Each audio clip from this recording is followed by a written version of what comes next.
Greensburg, PA. It is a small town right outside of Pittsburgh. It may not be memorable, and you may not even know what it is, but it had a rich history and it was very important, especially for the development of Pittsburgh and western Pennsylvania. After the end of the Revolutionary War, an inn was built along a wagon trail that stretched from Philadelphia to Fort Pitt, which is now the city of Pittsburgh. A tiny settlement known as Newtown grew around the inn.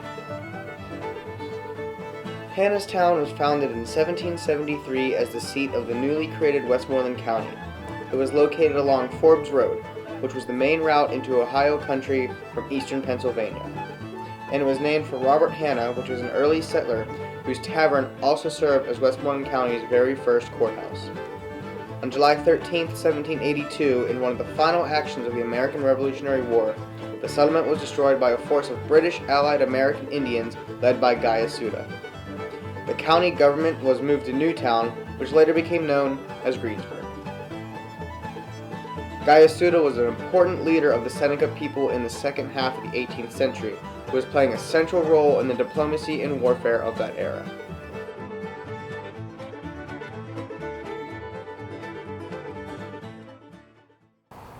This statue of General Nathaniel Greene was erected in 1999 during the Greensburg bicentennial celebration.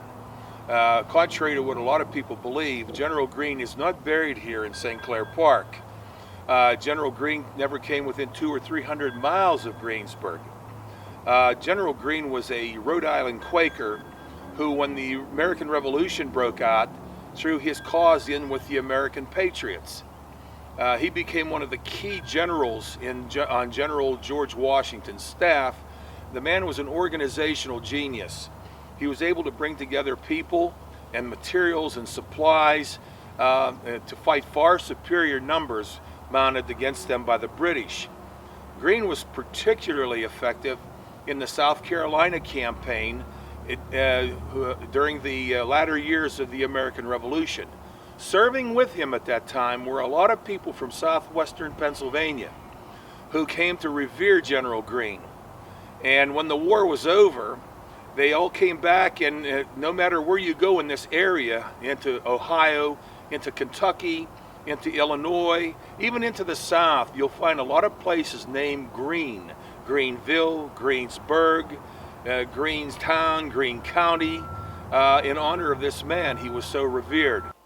Nathaniel Greene, never coming to Greensburg, was where Greensburg got its name, and a lot of people who served under Nathaniel Greene moved to this area and settled. On May 8, 1775, Greene was promoted from private to Major General of the Rhode Island Army of Observation formed in response to the siege of Boston. He was appointed to a brigadier of the Continental Army by the Continental Congress on June 22, 1775. Washington assigned Greene the command of the city of Boston after it was evacuated by the British in March 1776. At the Battle of Brandywine, Greene commanded the reserve. At Germantown, Greene's command, having a greater distance to march than the right wing under Sullivan, failed to arrive in good time, a failure which Greene himself thought would cost him Washington's trust. But when they arrived at length, Greene and his troops distinguished themselves. At the urgent request of Washington on March 2, 1778 at Valley Forge, he accepted the office of Quartermaster General. His conduct in this difficult office, of which Washington heartily approved, was said to be as good as was possible under the circumstances of that fluctuating, uncertain force.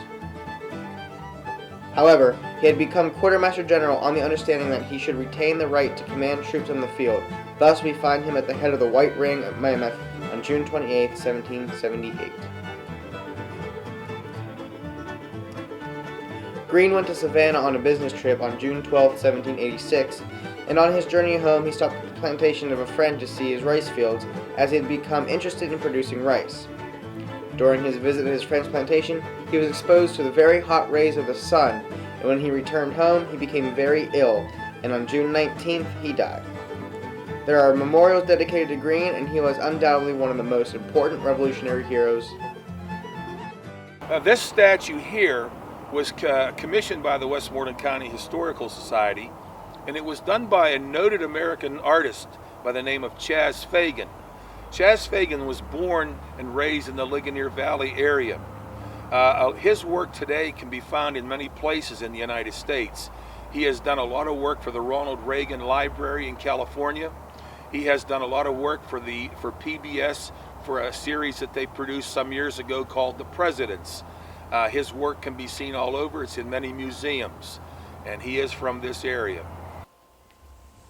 In the summer of 1882, Mother Aloysia Lowe, Mother Superior of the Pennsylvania Sisters of Charity, purchased the land in Greensburg, PA, where Seton Hill's University main hilltop campus now stands. She named the site, which consisted primarily of farmland, Seton Hill, in honor of Elizabeth Ann Bailey Seton, the founder of the Sisters of Charity and the first American-born saint. After creating the St. Joseph Academy for Girls in 1883, the Sisters of Charity of Seton Hill founded what became known as the Seton Hill Schools. In 1914, the sisters opened the doors for the Seton Hill Junior College. 4 years later, in 1918, the Commonwealth of Pennsylvania approved Seton Hill's charter for a 4-year institution of higher learning, and Seton Hill College was born. Over the next several decades, Seton Hill evolved and grew with the times, adding programs and expanding its reach. Seton Hill's physical campus includes the original 200 hilltop acres in addition to the downtown Cultural District campus and a nearby center for orthodontics. The university's online presence, which is easily accessed by the mobile technology Seton Hill provides all of its students and faculty, includes a campus in the virtual world of Second Life and online courses, and unique learning experiences in every discipline. What started as a small college for a local young woman is now a co-educational university with more than 2,000 students from across the U.S. and around the world, offering 80-plus undergraduate and 8 graduate degree programs, as well as adult degree program and advanced certifications in a variety of disciplines. Throughout its history, Seton Hill has educated students to think and act critically, creatively, and ethically as productive members of society, committed to transforming the world. A Catholic university, Seton Hill embraces students of all faiths and pursues its mission in the tradition of St. Elizabeth Ann Seton, who promised her own students, "I would wish to fit you for the world in which you are destined to live." Greensburg has evolved and expanded throughout its years, especially the shopping district. Back in the 60s, even before then, there were department stores all open throughout the city of Greensburg. One of the most popular is Troutman's. Well, Troutman's was the store to go to. When I was little, I'll go to when I was smaller and I shopped at Troutman's. Saturday was shopping day in Greensburg. You went out at lunchtime, right after lunch you went shopping. First store you hit was Troutman's.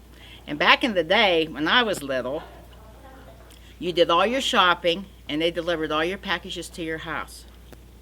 They were in boxes, tied with a bow, big string, and they're all delivered to your house within a couple of days. So when you did all your Christmas shopping at Troutman's, all your packages were delivered to your house.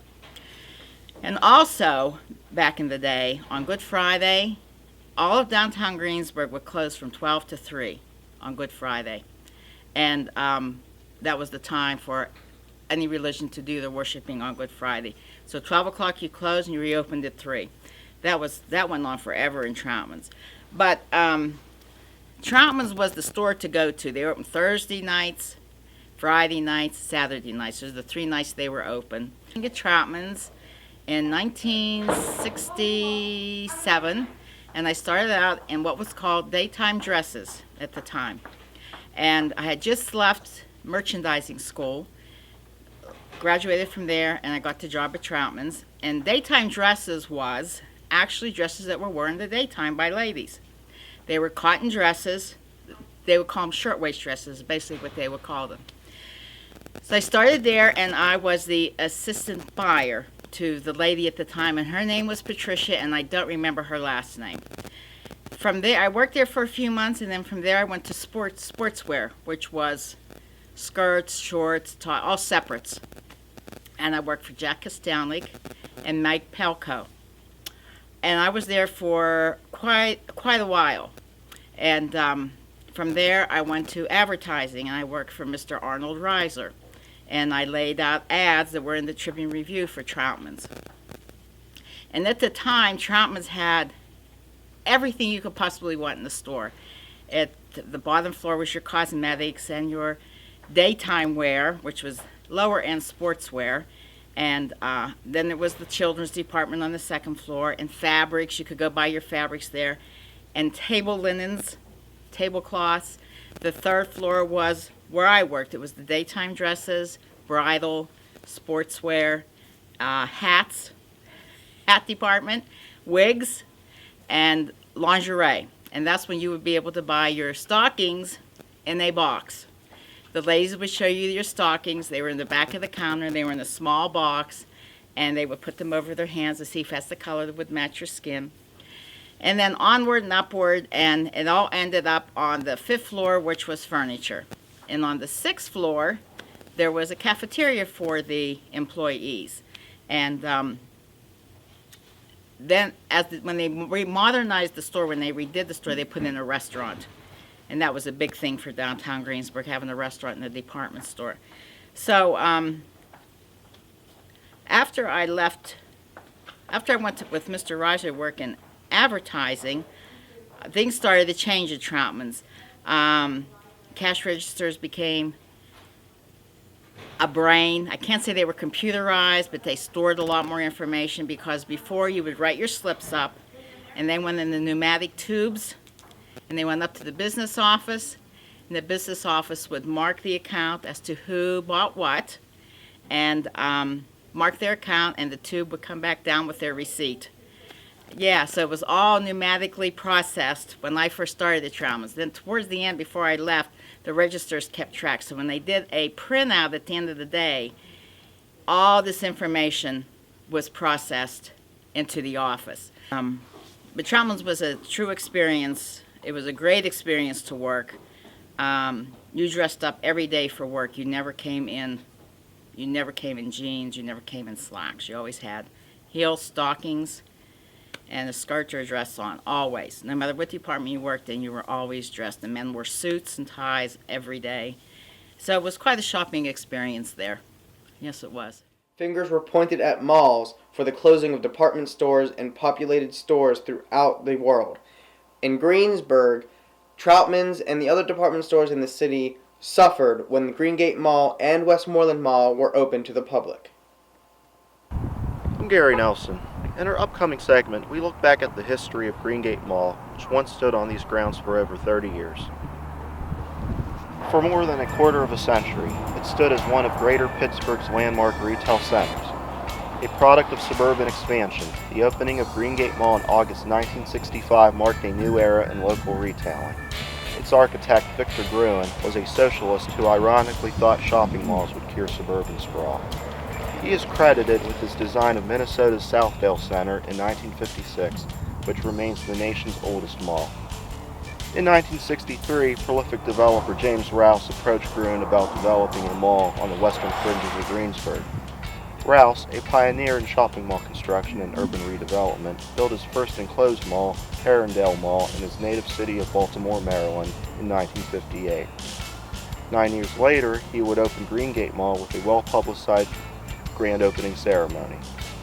The 420,000 square foot mall opened with anchor tenant Joseph Horn Company and 45 stores. Eventually it would host 90 shops, restaurants, and services, along with Montgomery Ward and JCPenney as its departments. Rouse and Gruen's collaboration in the development of Greengate Mall reflected on the value of community engagement and innovation. While shopping malls are now attributed to the decline of downtown businesses across the nation, both men believed that the introduction of malls would provide a valuable gathering place, a town center for the suburbs.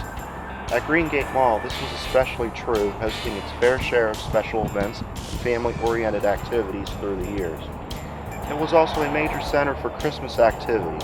As the 1970s approached, retailing in Greensburg was about to be turned on its head. Expansion in the form of a bigger and flashier mall was underway for the eastern fringes of the city. By then, downtown retail was noticeably shifting away. The opening of Westmoreland Mall in 1977 proved to be too much. And I went to work at Greengate Mall. And when I was at Greengate Mall, I worked at a shop called East, which was an import shop of things from India, Thailand, all those places. So I worked there for a while, and then Westmoreland Mall was coming. So I knew, because a new mall was coming, it wasn't going to be too long till this mall would be done. Following the mall's closure, rumors surrounding the fate of the mall swirled, with both Walmart and Sam's Club rumored for the Greengate site.